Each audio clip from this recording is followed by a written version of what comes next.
Endowment టెండర్ని తీసుకుపోయి R&Bలో తీసుకుపోయినరు. ఇంత బాహాటంగా టెండర్లు, రిగ్గింగు, బెదిరింపులు, మంత్రులు ఒకరినొకరు బెదిరించుకోవడం, రింగు కావడం, ఇంత నికృష్టమైన వ్యవహారం ఈ దేశంలో ఎప్పుడైనా చూసినామా మనం? డైరెక్ట్గా మంత్రులు ఒకరి మీద ఒకరు ఆరోపణలు చేసుకోవడం. నేను అడుగుతా ఉన్నా, మరి పొంగులేటి శ్రీనివాసరెడ్డి అరాచకాలు చేస్తుంటే, ముఖ్యమంత్రి ఇంత డైరెక్ట్గా దిగజారి పనిచేస్తుంటే ఏం చేస్తున్నారు నాకు అర్థం కాదు. ఈ రాష్ట్రంలో పోలీసులు, ఈ రాష్ట్రంలో బీజేపీ వాళ్ళు ఏం బిక్తున్నారు? ఇంకొక మాట నేను అడుగుతున్నా, ఉత్తమ్ కుమార్ రెడ్డి పేరు తీసుకున్నది అమ్మాయి. నేను ఉత్తమ్ అంకుల్కి ఫోన్ చేసిన డెక్కన్ సిమెంట్స్ విషయంలో, ఆయన నాకేం తెలియదు అంటాడు. మరి ఉత్తమ్ కుమార్ రెడ్డిని ఎందుకు పిలిచి విచారించారు? ఉత్తమ్ కుమార్ రెడ్డిని పిలిచి పోలీసులు విచారించాల్సిన అవసరం లేదా? నీ నియోజకవర్గంలో డెక్కన్ సిమెంట్స్ విషయంలో అరాచకం జరుగుతుంది, అక్కడ తుపాకీ పెడతారు, ఈ రకంగా ఆరోపణలు ప్రత్యారోపణలు జరుగుతాయి, ఇదంతా ఓపెన్గా జరుగుతుంది. ఎందుకు ఉత్తమ్ కుమార్ రెడ్డిని విచారించరు? ఎందుకు రోహిన్ రెడ్డిని పోలీసులు విచారించరు? ఎందుకు OSD సుమంత్ని విచారించరు? ఇదేమన్నా మీ ఇంటి వ్యవహారమా, లోపల వ్యవహారమా? ఇంకోటి, ఇప్పుడు రిజ్వీ గారి గురించి కూడా నేను ఒకటి గుర్తు చేస్తా ఉన్నా మీకు. రిజ్వీ గారు గతంలో విద్యుత్ శాఖలో పనిచేసినారు ఇక్కడ ఈ ప్రభుత్వంలో, కాంగ్రెస్ ప్రభుత్వంలో. అప్పుడు కూడా కేసీఆర్ గారు 24 గంటల కరెంట్ ఇచ్చినందుకు కోపం మీద వీళ్ళు ఏదో కమిషన్ ఏదో వేసినారు, సిట్టింగ్ జడ్జితో, రిటైర్డ్ జడ్జితో. రిజ్వీ గారు అప్పుడు పాపం వీళ్ళకి సహకరించినట్టున్నారు. చూస్తుంటే ఇవాళ అందుకు కూడా నేను బలిపశువు చేసినట్టు కనబడతా ఉన్నది. ఎందుకంటే అప్పుడు ఏదో ఒకటి చేసి కేసీఆర్ గారి మీద బట్టగాల్చి బద్నాం చేసి మొత్తానికి రిజ్వీ గారిని బలిపశువుగా చేద్దాం మధ్యలో అనుకుంటే, వీళ్ళేం తప్పు లేదు అని ఆయన చెప్పినట్టున్నాడు. అందుకే ఇవాళ రిజ్వీ గారి మీద పగబట్టి జూపల్లి కృష్ణారావు అనే ఒక మంత్రి ఉత్తరం రాసి ఆయన మీద అక్రమార్కుడు, ఆయన ఏదో చేసిండు అని చెప్పి ఆయన మీద ఉత్తరం రాసే పరిస్థితి. అంటే వీళ్ళ వాటాల పంచాయతీ కోసం వాళ్ళ ప్రజాపాలన లేదు, గాడిది గుడ్డు లేదు, ఏది లేదు. ప్రజలు లేరు, పాలన లేదు, ఏది లేదు. మొత్తం దందాలు, చందాలు, మూటలు, వాటాలు, ఇది తప్ప ఏమీ లేదు ఈ రాష్ట్రంలో. ప్రజలు చూస్తలేరని మీరు అనుకుంటున్నారు. ప్రజలు ఈరోజు జుబ్లీహిల్స్లోనే కాదు, రాష్ట్రంలో గల్లీ గల్లీలో చర్చిస్తున్నారు. ఇంత అరాచకమా, ఇంత కిరాతకమా, ఇంత నీచమా, ఇంత చండాలమా అని మాట్లాడుకుంటా ఉన్నారు. పేదవాళ్ళేమో మేము తిరుగుతుంటే ఎలక్షన్ ప్రచారంలో శాపనార్థాలు పెడుతున్నారు. 100 రోజుల్లో అన్ని ఇస్తున్నాడు, వీని బొంద వీడేమి ఇవ్వలేదు, వీని ఓడగొట్టాలా, బొంద పెట్టాలా కాంగ్రెస్ అని పేదవాళ్ళు తిరుగుతున్నారు. చదువుకున్న వాళ్ళు గీ రౌడీగాళ్ళక మేము అవకాశం ఇచ్చింది, పారిశ్రామికవేత్తలకు తుపాకులు పెట్టేటోళ్ళు, మొత్తం రౌడీ ముక్కలు వేసుకొని ఊరేగింపులు తీసేటోళ్ళు, వీళ్ళ కోటేస్తామా అని చదువుకున్న వాళ్ళు చెప్తా ఉన్నారు. 420 హామీలు గంగలో పోయినాయి, 6 గ్యారంటీలు గోదావరిలో కలిసిపోయినాయి, పరిపాలన ఎక్కడో పోయింది, ప్రజలు ఎక్కడో పోయినారు. మొత్తం వ్యవస్థ మొత్తం అవినీతితో కుల్లిపోయి కంపు కొడతా ఉంది ఈరోజు ఈ రాష్ట్రంలో ప్రభుత్వం. మేము అగ్రికల్చర్ తీసుకొచ్చాం, తెలంగాణను అగ్రికల్చర్లో నెంబర్ 1 చేశాం, సాగునీరు అందించి కేసీఆర్ గారి నాయకత్వంలో. వీళ్ళు గన్ కల్చర్ తీసుకొచ్చారు, అగ్రికల్చర్ పోయింది, ఇప్పుడు గన్ కల్చర్ వచ్చింది తెలంగాణకి. మరి మరొక క్రైమ్కి మరొక పర్యాయ పదంగా తెలంగాణను మార్చే ప్రయత్నం చేస్తున్నట్టున్నారు రేవంత్ రెడ్డి గారు. నేను నిజంగా కూడా నా జీవితంలో నాకు 49 ఏళ్ళు, నేను రాజకీయాలని దగ్గర నుంచి 40 ఏళ్ళ నుంచి చూస్తున్నా, ప్రత్యక్షంగా పరోక్షంగా. మా నాన్నగారు పాలిటిక్స్లో ఉన్నారు కాబట్టి నేను ఎన్నడూ కూడా ఒక మంత్రి గారి ఇంటి మీదకి టాస్క్ ఫోర్స్ పోలీసులు పోవడం అర్ధరాత్రి, ఆ మంత్రి గారి కుమార్తె అక్కడ ఉన్న నిందితుడిని తప్పించడం, చివరికి మంత్రి గారే ఆ నిందితుడిని కారులో ఎక్కించుకొని తుర్రుమన్న విషయాన్ని మాత్రం నా జీవితంలో 40 ఏళ్ళలో నేనే చూడలేదు. మరి ఇక్కడ ఉన్న వాళ్ళు, మీరు కూడా అనుభవం కలిగిన విలేకరులు ఉన్నారు, మరి మీరేమన్నా చూశారో నాకు తెలియదు. ఇంకోటి, సీఎం గారికి అత్యంత సన్నిహితుడైన వ్యక్తి రోహిన్ రెడ్డి. తెల్లారు లేస్తే ఆయన షాడోలాగా ఆయన కూడా తిరుగుతుంటాడు.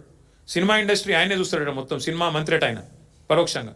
ఆయన మరి తుపాకీ తెచ్చిండు, బెదిరించిండు అంటే ఒక్క పోలీసుడు, డీజీపీ కావచ్చు, ఐజీ కావచ్చు, ఒక్కరికి రేషం లేదా? ఒక్కరికి కనీసం ఇది పట్టనట్టే ఉంటున్నారు. ఒక్కరికి కూడా కనీసం ఈ విషయంలో బాధ అనిపించట్లేదా? మేము మొత్తం పోలీస్ శాఖను అనట్లేదు, అందులో కూడా చాలామంది నిజాయితీ గల అధికారులు ఉన్నారు, మంచి వాళ్ళు ఉన్నారు. వాళ్ళకి నేను అప్పీల్ చేస్తూ ఉన్నా, వీళ్ళ అరాచకాలకు మీరు బలి కావద్దు. నేను మొత్తం ప్రభుత్వ అధికారులు అనట్లేదు, మొత్తం ఐఏఎస్లను ఐపీఎస్లు అనట్లేదు. 99% మంచోళ్ళే ఉన్నారు, 1-2% ఉంటారు. ఇవాళ వాళ్ళు ఎవరైతే ప్రభుత్వానికి, ఈ దుర్మార్గానికి తాబేదారులుగా వ్యవహారం చేస్తున్నారో వాళ్ళని నేను అంటున్నా తప్ప అందరిని అనడం లేదు. ఇంకొక మాట కూడా నేను చెప్తా ఉన్నా, అసలు ఆ డెక్కన్ సిమెంట్స్ డైరెక్టర్ని ఇప్పటివరకు పిలిచి విచారించిండ్రా? స్టేట్మెంట్ రికార్డ్ చేసిండ్రా? నీ తలకు తుపాకీ ఎవడు పెట్టిండు? రోహిన్ రెడ్డి పెట్టిండా? OSD సుమంత్ పెట్టిండా? అడిగినరా? ఎందుకు అడుగుతలేరు? ఏమొచ్చింది మీకు అడ్డం? మంత్రి ఉత్తమ్ కుమార్ రెడ్డిని పిలిచిండ్రా? ఎవరిని పిలవలేదు. ఈ మొత్తం వివాదానికి కేంద్ర బిందువే ముఖ్యమంత్రి. ఇప్పటివరకు నోరిపుతలేడు, పలుకే బంగారమాయన అన్నట్టు మాట్లాడతలేడు. అంటే ఆయన మాట్లాడకపోతే ప్రజలు మర్చిపోతారు అనుకుంటుండే ఏందో మరి. మొత్తం ఆయన మీద ఆరోపణలు వస్తుంటే నిజంగా చెప్తున్నా, ఇంత అసమర్థ ముఖ్యమంత్రిని స్వయంగా మంత్రి గారి కుమార్తెనే నిన్ను పట్టుకొని తుపాకీ ఇచ్చినావు అన్నాక నీకేమైనా సిగ్గుంటే, నీకేమైనా ఇజ్జత్ ఉంటే, రేషం ఉంటే రెండిట్లో ఏదో ఒకటి చేయాలి. బయటకు వచ్చి చల్ నువ్వు మాట్లాడేది తప్పని చెప్పాలి, లేదా నువ్వు మాట్లాడేది తప్పు కాబట్టి నేను తీసిపారేస్తున్నాను మంత్రిని బర్తరఫ్ చేయాలి. ఇట్లాంటి పనికిమాలిన చెత్త ముఖ్యమంత్రి నా జీవితంలో చూడలేదు నేను. ఏది చేత కాదు, పరిపాలన చేత కాదు, సంక్షేమము చేత కాదు, మంత్రులను నియంత్రించే చేత కాదు, ప్రజలకు సంక్షేమ ఫలాలు అందించేది చేత కాదు. అందుకే నేను అనేది ఈ సెటిల్మెంట్లో ముఖ్యమంత్రి, ఈ దావుద్ ఇబ్రాహీంకి కజిన్ బ్రదర్ లాంటి ముఖ్యమంత్రి ఎవడైతే ఉన్నాడో ఈయనను వదిలించుకుంటే తప్ప తెలంగాణకు పట్టిన శని, తెలంగాణకు పట్టిన దరిద్రం పోదు. తప్పకుండా నేను జూబ్లీహిల్స్ ప్రజలకు కూడా విజ్ఞప్తి చేస్తా ఉన్నా, రాష్ట్ర ప్రజలకు కూడా విజ్ఞప్తి చేస్తా ఉన్నా, ఈ అరాచకానికి అడ్డుకట్ట వేసే శక్తి మీకు మాత్రమే ఉంది ప్రజాస్వామ్యంలో. ఎస్, వీళ్ళ బరి తెగింపుకు, వీళ్ళ విశృంఖలత్వానికి, వీళ్ళ అవినీతి ఏదైతే ఇవాళ పతాక స్థాయికి చేరిందో దీన్ని తప్పకుండా అడ్డుకట్ట వేసే బాధ్యత ప్రజలే తీసుకోవాలి. మేము కొట్లాడతాం.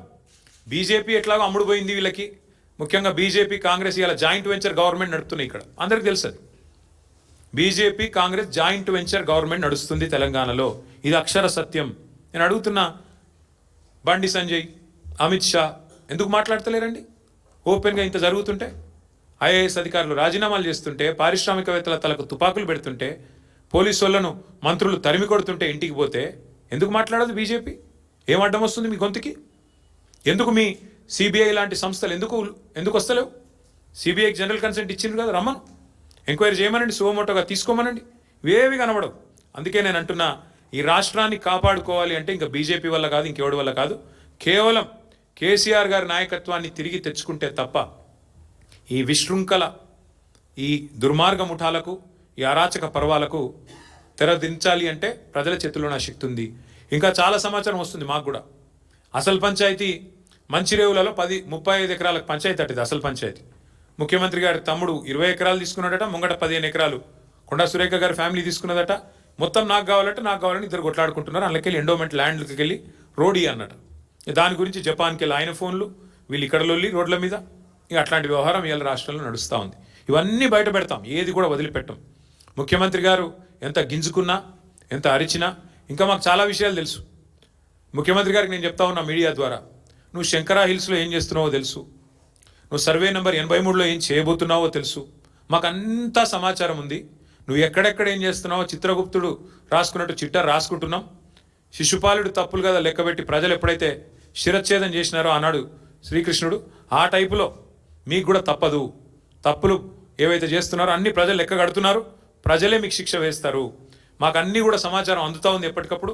మేము అధికారులకు కూడా మళ్ళొకసారి చివరిగా విజ్ఞప్తి చేస్తూ ఉన్నాం, ఈ అరాచకంలో మీరు పాలు పంచుకోకండి. ఇక్కడ జూపల్లి కృష్ణారావు, రేవంత్ రెడ్డి, ఆయన కొడుకు, ఈయన అల్లుడు, వాళ్ళ బాధలో మీరు పోయి మీరు అనవసరంగా మీరు బలిపశువులు కాకండి. రోహిన్ రెడ్డి సుమంత్ పంచాయతీలో పారిశ్రామికవేత్తలు ఎవరైతే నలిగిపోతున్నారో పారిశ్రామికవేత్తలకు నేను విజ్ఞప్తి చేస్తా ఉన్నా, ఈ అరాచకానికి అడ్డుకట్ట వేయాలంటే మీరు కూడా తప్పకుండా మాట్లాడాలి, మీరు కూడా బయటికి రావాలి.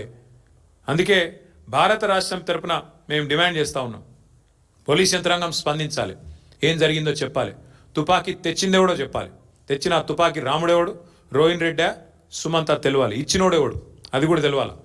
అట్లాగే ఉత్తమ్ కుమార్ రెడ్డి స్టేట్మెంట్ రికార్డ్ చేయాలి. ఇవన్నీ విషయాలు పారదర్శకంగా ప్రజలకు చెప్పాలి. మీరు కనుక దాచే ప్రయత్నం చేస్తే మా గవర్నమెంట్ 2 ఏళ్లలో వస్తుంది, ప్రతిదాన్ని తవ్వి తీస్తాం. మేము కూడా ఖచ్చితంగా ప్రతిదానికి మిమ్మల్ని ఎవరెవరైతే అధికారులు రిటైర్మెంట్ అయినా తీసుకొచ్చి కూర్చోబెట్టి మళ్ళీ బాధ్యత వహించే విధంగా చేసే రెస్పాన్సిబిలిటీ మేము తీసుకుంటాం. ఈ విషయం మర్చిపోవద్దు, దయచేసి అరాచకత్వానికి అండగా నిలవద్దు. అధికారులకు కూడా చెప్తూ తప్పకుండా అన్ని విషయాలు ప్రజాక్షేత్రంలో మీడియా కూడా ఎప్పటికప్పుడు బయట పెట్టాలని, ఈ అరాచక పర్వానికి అడ్డుకట్ట వేయాలని చెప్పి కూడా మిమ్మల్ని మీడియాను కూడా సహకరించాలని కోరుతూ ధన్యవాదాలు.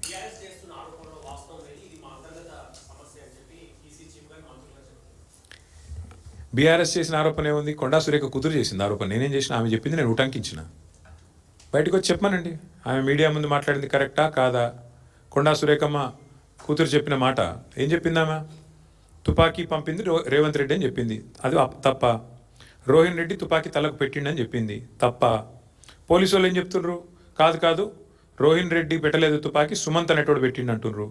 తుపాకీ పంపింది కొండమురళి అంటుంది. రెండిట్లో ఏదో ఒకటి నిజం కావాలి కదా. రెండిట్లో ఏదో ఒకటి నిజం అయితే మరి మధ్యలో పిసిసి ప్రెసిడెంటు వాళ్ళ ఇంటి పంచాయతీ ఇదేమన్నా నాకు అర్థం కాదు. కాంగ్రెస్ కొంపల పంచాయతీ